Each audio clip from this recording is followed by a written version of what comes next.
From the wilds of the Outback. What is this one? This one is... What is that? It smells like a bucket of soap. I'm going to be apparently drinking this soapy-ass nightmare. We're going to Outback Steakhouse today.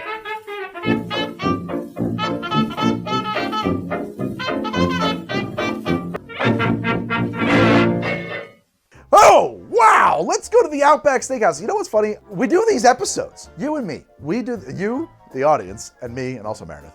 We do these episodes, and people in the comments say, go here, go there, go here, you gotta go to this place. And just recently, we got a lot of comments that we gotta go to Outback Steakhouse. So, we did. We went to Outback Steakhouse. So, we went there, we got these drinks. Let's see what we have in jar number one. This one is, I think that might be Wallaby Darned. That was a slushy drink when we ordered it, and it's actually still slightly slushy, which says a lot about these things because we stopped at the liquor store and also the grocery store on the way back. I'm kind of impressed. So, Wallaby Darned. It is peach candy flavored, which I like, which is also, by the way, turns out pretty much the same thing as watermelon candy flavor. Every one of these restaurants uses Peachtree like in 9 of their drinks, so we'll have another opportunity, I'm sure. We will. Well, look, I'm not gonna lie, it's tasty. That's why they use it. It's almost like a mango Italian ice or something from like Rita's, if you have a Rita's near you. I don't taste the real peaches in there. I think they're throwing those in there so they can say they're in there, but I don't bet that's necessary to the drink. What I was thinking was that maybe instead of just recreating this as it is, because there's not much fun in that, to be honest, I try to do the smartest, loveliest version of this I possibly can. But I don't know if that's gonna work out. I'm entertaining that notion. These episodes, you know, I do fly by the seat of my pants. So what I'm thinking is, just first things first, I'm gonna pour a little Peachtree here and a little of Rothman and Winter Orchard Peach fruit liqueur and just see where we're at on both of these. So typically I would say that this is probably less sweet. That's my memory of it, and a little bit more cognac-y. I think that's on the money. This is like super sweet. It's funny though, but that doesn't really register as being peach flavored. It is a brandy made from peaches. It's an eau de vie. If they call it peach brandy, it's probably spirit that is sweetened and flavored with a peach or a fruit flavoring. If you get a peach eau de vie, that is a brandy made from the fermentation and distillation then thereof of peaches, right? So this is an eau de vie. Well, I mean, it tastes like alcohol made from peaches. It does not taste like super peachy kind of almost candy peach flavor, whereas this does. And I don't know, oh, and that, it genuinely, it's, man, it's like one of my favorite flavors. That's why they put that in everything, I'm sure. It's so good. It's stupid sweet, but it is really good. I wonder about combining them? That's a thought. I don't know. Let's just see what happens if we throw one into the other here. I don't know. Honestly, I gotta say, I think that kind of mutes the flavor profile too much. I'm not really sure now. I'm just gonna toss a couple dashes of bitter in here, of Ango in there, just to see what that does to this existing flavor profile. I find that very intriguing. And now I'm wondering, what about trying to make sort of like an elevated, sophisticated cocktail that uses this peach schnapps from Dekuyper, bottom shelf kind of stuff, really, right? Like, I mean, I guess this isn't truly bottom shelf. First things first, I am just gonna recreate this drink as much as I can, basically as is, because I think it's tasty and then there's no reason not to just recreate it.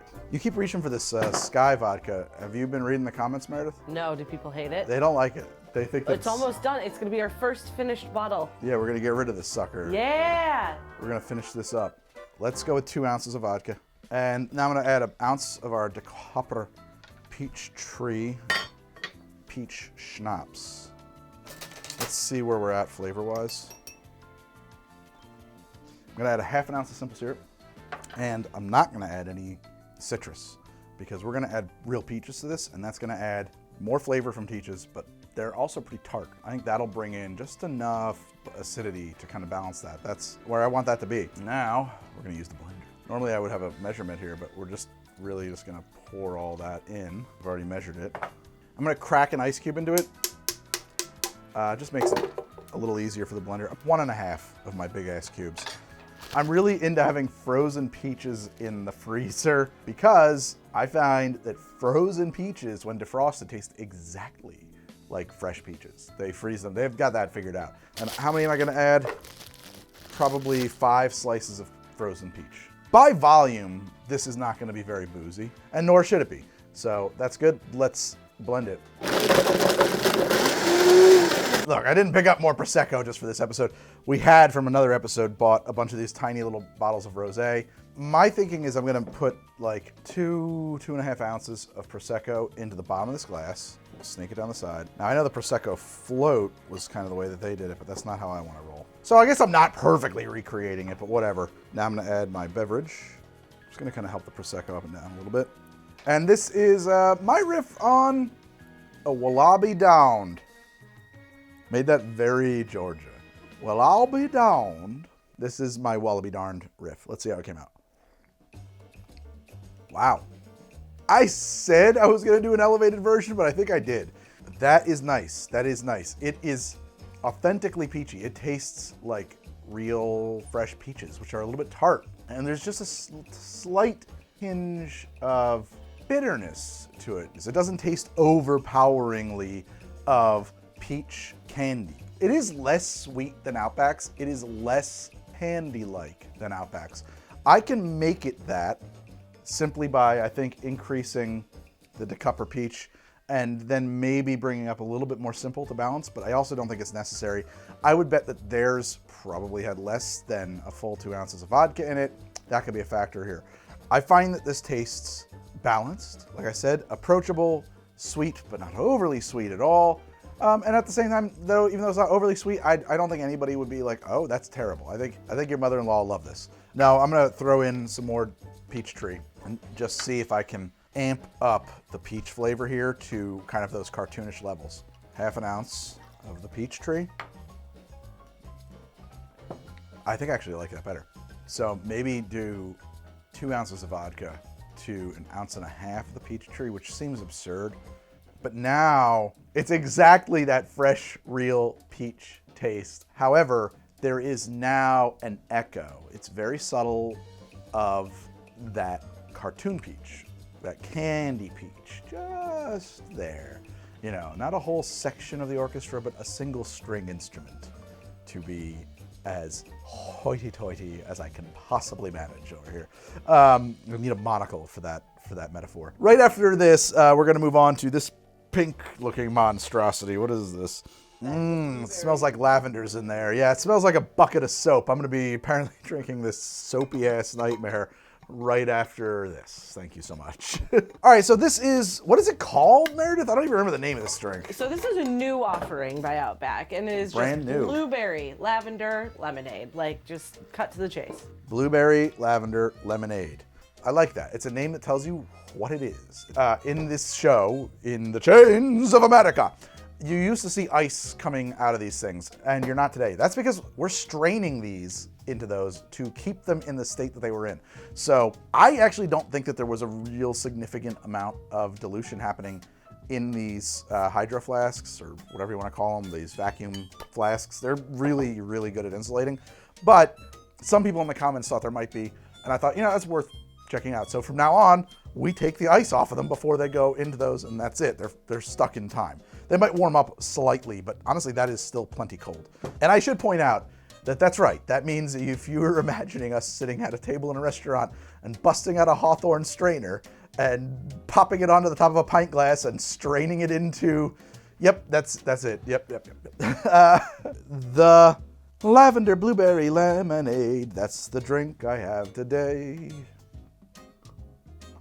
That is really lavendery, extremely lavendery, and I think this is genuinely too sweet. I said it at the restaurant, I say it now, this tastes like potpourri. This tastes like the smell of potpourri. Is potpourri still cool, Mara? Do people do No, this? I was gonna say it's a bathroom in like the 80s or 90s. 80s was potpourri time, 90s maybe, yeah. I think my job today is to make a lavender lemonade beverage, and I'm getting there. I think I got an idea about how to do this. I don't get blueberry in the slightest. I get the lemonade. I get lemonade sweeter. It's more sweet than lemon. I would reverse that. I'd make it more lemon than sweet, and I would probably try to bring the lavender down a little bit. So let's do it. Just gonna slice up 2 lemons so I've got them ready to go. So I've got my lemons sliced. I want an ounce of lemon because lemonade is in this name. When you make a Collins, you're basically making lemonade. So when I hear lemonade, I kind of think Collins. What was the base spirit in theirs? Did they tell you? Vodka. It's vodka. I don't want everything to be vodka. I want to make this one with gin. So if there's no reason it can't be gin, we're going to make a lavender gin Collins, and that's going to be great. Now I want to add a half an ounce of my simple. My simple is, of course, 2 to 1, so that actually brings us much closer to being in equal ratios. Is kind of like 3/4 of an ounce if it was 1 to 1. Now is where I get into somewhat uncharted territory.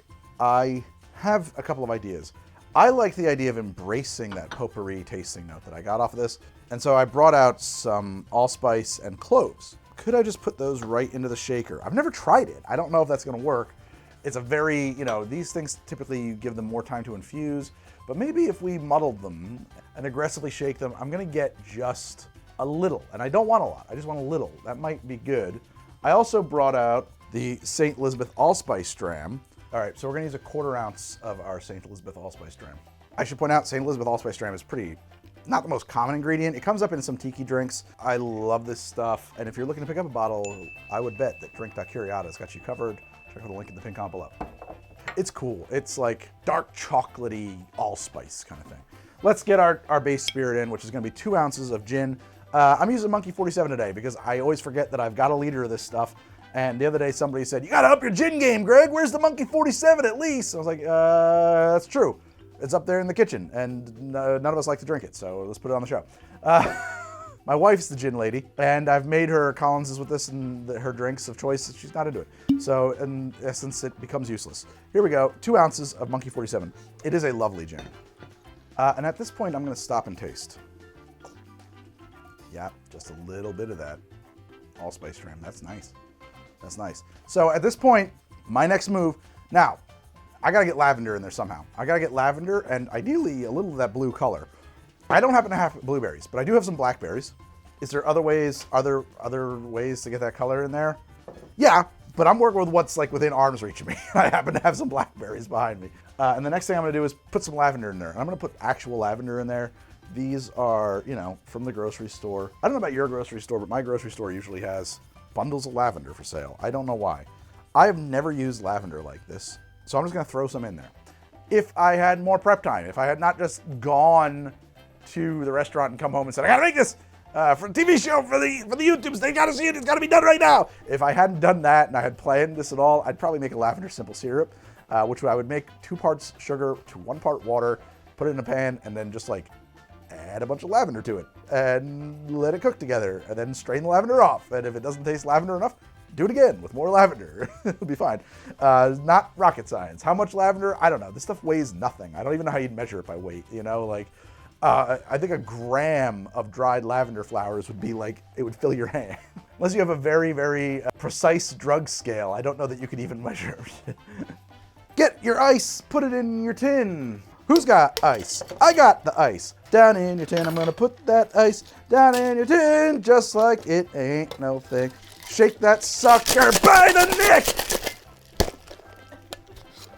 Second verse, same as the first. Now look at that color. We have all that color we were talking about. We have to double strain this because we have all of that flower pulp in there, and we don't want that in our drink. Here we go. Yeah, I'm gonna put an ice spear in there. What are we calling it? Oh yeah. Dear reader, I'm gonna leave this one to you. I think this works great up in a coupe with a little sprig of lavender on the side of it or something like that, with one of those little miniature clothespins.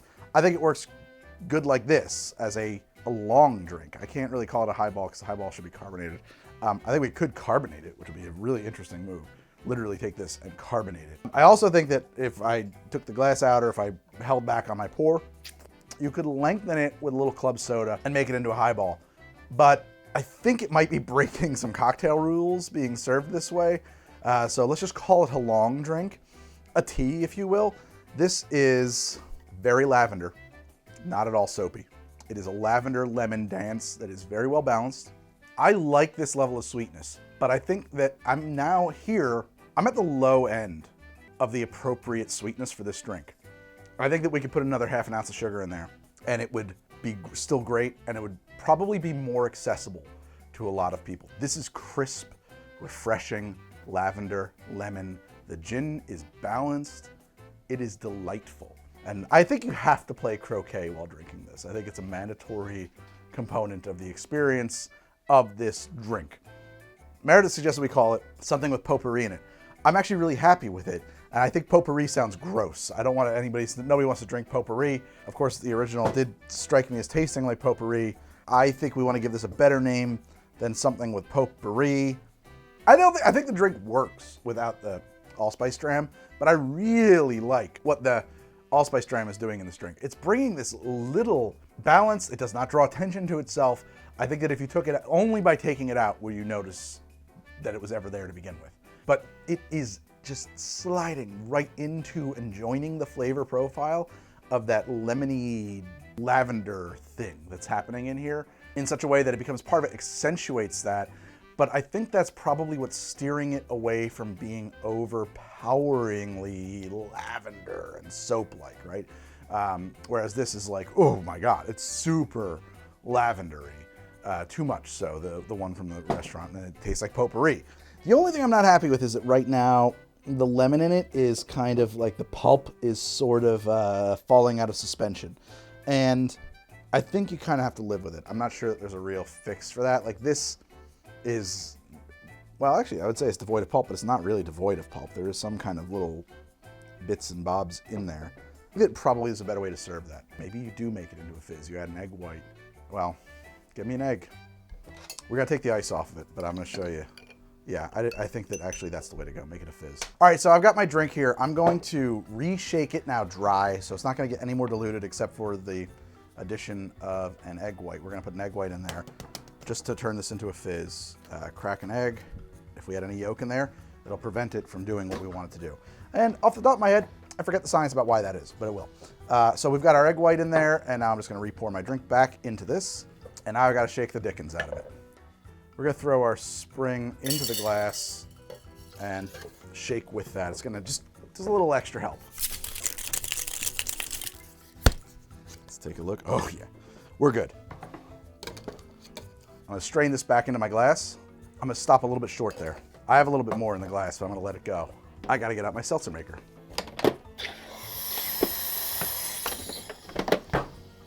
Now, I'm gonna use my spoon here to create like a tunnel to help my seltzer get through and under the head that we've created. And there we have a lavender fizz. I mean, I don't know what else to call it. Lavender lemonade fizz. It changes the whole texture. There's a whole creamy thing that ties all those flavors together and makes it silky smooth and rounds off all the edges. Now you're just sliding right on over the tops of that lavender and lemon and the allspice dram and the blueberry, or the blackberries in this case, which don't really show up, but they give this lovely color. I mean, this is, need I say more? And I finally got a real head on it. I destroyed it myself, but I finally did it. Actually, you know what's funny now is the allspice dram is more present and really pleasant, I think. It's wonderful. Maris on her toes, she likes it. Hit the money? That's great. No notes. No notes! Well, up next on HTD, I think we have one more drink from the wilds of the Outback. What is this one? This one is... What is that? What is this, Meredith? What is this thing called? Huckleberry Hooch Moonshine. Huckleberry Hooch Moonshine. Do they have huckleberries in Australia? Do they have moonshine? Well, they got moonshine, because moonshine is just illegal liquor. Every country's got that. Every place on earth. It's got some, people are figuring it out. They're making it. So this is Huckleberry Hooch Moonshine. Huckleberry Hooch Moonshine. Let me go to snort. That's a sweet, fruity lemonade. That tastes more like blueberries than the lavender blueberry thing ever tasted like. That tastes like blueberries. Or at the very least, like your perception or your memory of blueberries. Fresh blueberries are actually pretty tart, and that is their main note. This tastes like blueberry pie. What is the actual thing? Old Smoky Blackberry Moonshine. Oh, blackberry. That's what it says. Oh, that's interesting. With muddled seasonal berries. So that's in the moonshine. That's not a separate ingredient. So. Okay. We picked up a bottle of the Old Smoky. And it's funny, we were looking for Huckleberry, but they don't have that. We got a jar of the Old Smoky. And then orange, pineapple, and cranberry juice. Orange, pineapple, and cranberry. Do you get any pineapple in it? I don't get any orange. Or maybe cranberry. Very little. Very, very, very, very little. I'm gonna honor the. I don't know what to do with it. It's a sweet and fruited beverage. It really just tastes like they took fruit, threw moonshine on it, and sweetened it up, and like blah, blah, blah, blah, blah, like very thoughtlessly. It should taste basically like lightly sweet vodka, because all moonshine is, it's traditionally an unaged corn liquor, right? The Moonshiners TV shows have taught me anything is that they also use quite a bit of sugar nowadays, although I suspect that all those shows are bunk. Anyway, and if you buy it in a store, it's really not moonshine. It's just white lightning. It's white, or you call it white dog whiskey. It's unaged corn liquor. And the reason is that what makes it moonshine is that it's made illegally. It's made off the books, off the records. It's not something you're supposed to have. Oh, and it's very hard to pour from a mason jar. That's why I had to throw that huge pour. So, here we go. What does the moonshine taste like? Well, it smells like ethanol. Yep. Yeah, like mildly sweet. It's actually very nice. And there is even a slight note of peanuts on there. That's not bad. Tastes like corn. Tastes like bourbon. I don't know where we got our wires crossed, because reading the menu, we thought that there was a Huckleberry Old Smoky, but that's not the case. In fact, the recipe in their menu says nothing about Huckleberry whatsoever. It says blackberries and fresh fruit. Luckily, we happen to have blackberries just completely by chance. It wasn't part of the plan at all. So we're probably gonna be able to, we could recreate that exactly. But I'm trying to think about what is it that I want to do. So here's a question. Can I taste the moonshine here? No. I have an idea. So part of me is thinking about, like, what about a moonshine blackberry clover club? You have the Huckleberry syrup, so make the thing that they couldn't. Like, they just That's couldn't. a really good point. I actually have Huckleberry syrup from Ranger Greg. He left it for me. Tastes like jam. We're gonna work with the moonshine, huckleberries. That is gonna be very sweet. We gotta balance that. Do we wanna balance that with acid and throw a little lime juice in there maybe? Actually, I think lime over lemon in this case. Or bitters, or both. I don't know. If I go the way that my gut wants me to go right this second, I'm gonna make something that is actually kind of bonkers. I'm gonna make a big pour of bitters. I'm gonna do like a Trinidad Sour, but Meredith's eyes just went wide. But a Huckleberry Moonshine Trinidad Sour. And that's where my gut wants to go, taking inspiration from this drink. That drink, I'm gonna just tell you right now, is a divisive drink. That is not a drink that the clientele at Outback is going to be buying, honestly. But you know, 2 for you and 1 for me seems fair, so let's do it. First things first, I need to cut up a lime. Okay, we got some limes for lime juicing. There we go. I don't want this to be a limey drink. I know I'm gonna need some acidity to balance it, so we'll start with a ½ an ounce. Now we want, I'm gonna think an ounce of our syrup. ½ an ounce, let's start with a ½ an ounce of bitters. ½ an ounce of Angostura. And a 2-ounce pour of old smoky moonshine. Old smoky. Give that a taste, see where we're at. It might be slightly undersweet, but I'm hesitant to go over an ounce of syrup. That seems like quite a bit. No, I'm gonna leave this alone. Let's honor this original drink. Throw a couple blackberries in there. Not only is the drink originally contained blackberries, and we're going crazy, and I should say too, this is a maximalist drink. We're putting everything in it. But that is like a moonshine thing. Like throwing everything. So some sugar, put some brown sugar, throw some butter in there. How about some sliced peaches and apple? You know, like put it all in there. Egg white. 1 egg white. And why? Well, apparently I got my wires crossed and I always thought a Trinidad Sour had egg whites in it. It doesn't originally, but it's a welcome addition. The other thing I'm thinking about referencing here with the blackberries is a Clover Club. And so I'm kind of leaning into the Clover Club, my twist on that Trinidad Sour, and also moonshine. Kind of my thinking here. These drinks might not sell at Outback, but I'll drink them. So we're gonna dry shake that. And why didn't I muddle the blackberries? It's totally unnecessary. They're just gonna be they're already wrecked. They're completely crushed. No ice even. We're not gonna get the same kind of head that we had on the last drink. I'm shaking it less, there's no spring, but that's fine. I'm not going for the same thing. And shake! All right, I'm going to strain this into my coupe. Oh, that's a color, huh?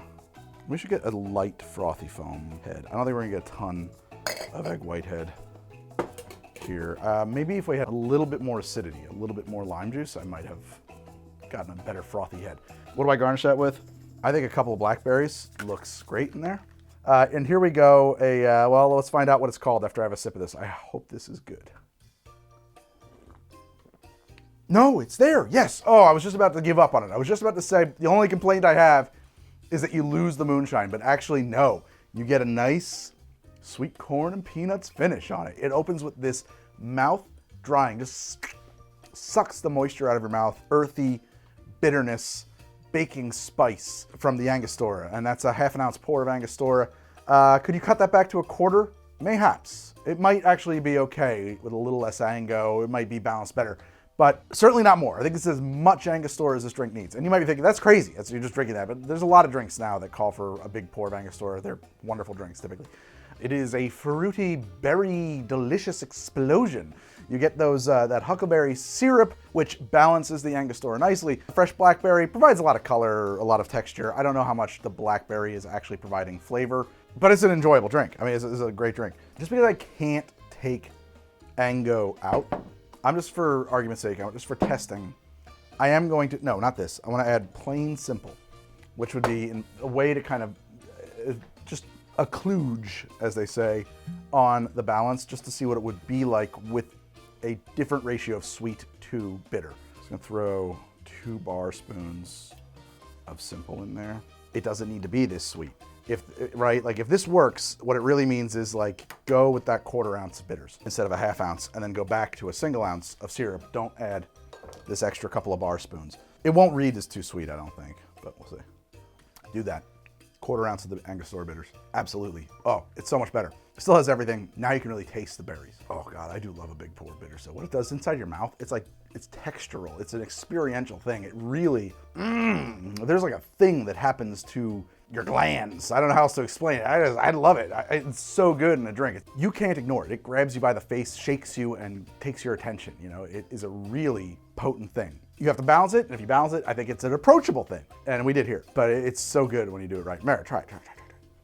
It's not too sweet, right? Mm-mm. No, that's why, yeah, that's what I'm saying. It's the spices. See, sweet, spicy, fine. Exactly. Yeah. You have to have it has to be levering on something. If it's levering against nothing, then you need to get rid of it. Good. That is good. Yay. If you like almost like a Trinidad Sour, but it's too bitter for you, make that. I think that's a fair point. Yeah, if the Trinidad Sour is too bitter for your taste, this is the one to make. If you have some moonshine sitting around and you want to shake it up with something, here's a great use for the moonshine. I don't know what else to do with it. I think it's great. And you still get, I think, a closing note, a parting glancing below from the corny, peanutty moonshine, right? I think that's still there. Yeah, so it is a drink that's like, is a very pricey drink by drink standards, you know. And we should always keep that in mind. Like, I think that this is the last one of the original drinks. I think it sold for $6. You know what I'm saying? Like, that's a beer at most places. More lemon, more sour here? I don't think so. But maybe to that end, the egg white is unnecessary as well. I'm not sure. It's a drink. I don't know what the hell I thought. I thought they called for it. I don't know where I got that idea, but I mean, I think it fits in there naturally. It's a good addition to the drink. It's a maximalist addition. You know, I often say that, like, I think that the best drinks are the ones, like an engineer says, when there's nothing left to take away. But, you know, there's room for camp in this world too, I suppose. Just throw everything at it. This is the Baz Luhrmann of cocktails. I'm on Twitch, I'm on TikTok, I'm on Instagram, I'm on Patreon, I'm on Twitter. I think I didn't say that one before. I'm on all of them, and you can check me out in those places, and here are my handles. Woohoo! If you like the show, I really appreciate that. Thank you. I'm going to provide you with 4 more episodes that you could choose from right now before your very eyes. I hope you stick around and enjoy a few more episodes of my show. I've been making it for, apparently, we're coming up on our 7th anniversary. I thought it was the 6th anniversary. Where did a year of my life go? Well, I'll have to ask the wizard who lives in my mirror about that. He must have stolen it from me when I wasn't looking. Until I find out, I'll be, you sit tight, watch more HDD, and I'll be back when I find out with another episode very, very soon of HDD. Thank you so much.